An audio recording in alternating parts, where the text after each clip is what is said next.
সম্মানিত সাংবাদিক বন্ধুগণ, মানারাত হাসপাতালের সম্মানিত চেয়ারম্যান ও সম্মানিত ম্যানেজিং ডিরেক্টর, মানারাত হাসপাতালের কর্মকর্তা কর্মচারীবৃন্দ, আসসালামু আলাইকুম ওয়া রাহমাতুল্লাহি ওয়া বারাকাতুহু।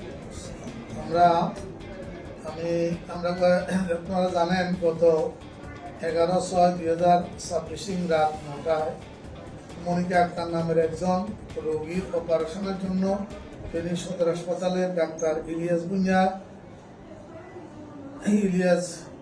বুনিয়ার অ্যানেস্থেসিয়া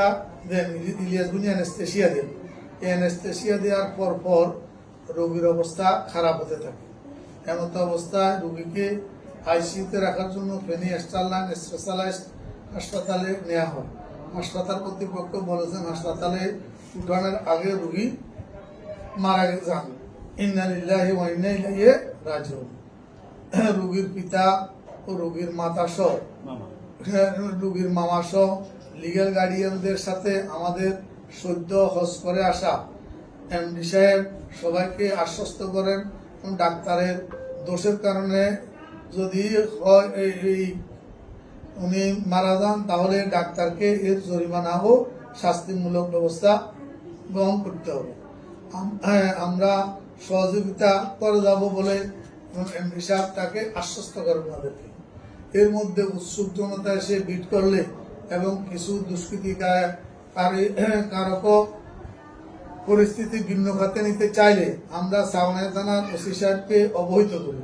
ওসি সাহেব তৎক্ষণাৎ ব্যবস্থা গ্রহণ করেন। ব্যবস্থা গ্রহণ করে সমনিয়ে সকল লোকদেরকে হাসপাতাল এরিয়া থেকে সরিয়ে নিয়ে যেতে সক্ষম হয়। এছাড়াও সরকার দলীয় বিএনপির দায়িত্বশীল ব্যক্তিবর্গ তাদেরকে পরিস্থিতি অবহিত করলে বিএনপি ও যুবদলের নেতৃবৃন্দ যথেষ্ট সহযোগিতা করেছেন। এজন্য আমি প্রশাসন ও বিএনপি এবং যুবদলের নেতৃবৃন্দকে আমাদের হাসপাতালের পক্ষ থেকে আন্তরিক ধন্যবাদ জানাই।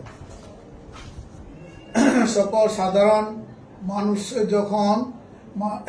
যখন চলে যায়, প্রশাসন পাহারায় থাকে ও ফজরের আজানের পর প্রশাসনের লোকজন যখন নামাজে যায়, এর ফাঁকে ওত পেতে থাকা কিছু চোর অপরাধী হাসপাতালের আসবাবপত্র, থাই গ্লাস, প্যাথোলজি, ফার্মেসি সব ব্যাপক ভাঙচুর করে। আমাদের 5টি ল্যাপটপ ও মনিটর সহ 8টি সিসি ক্যামেরা ভাঙচুর করে ব্যাপক ক্ষতি করে এবং ফার্মেসির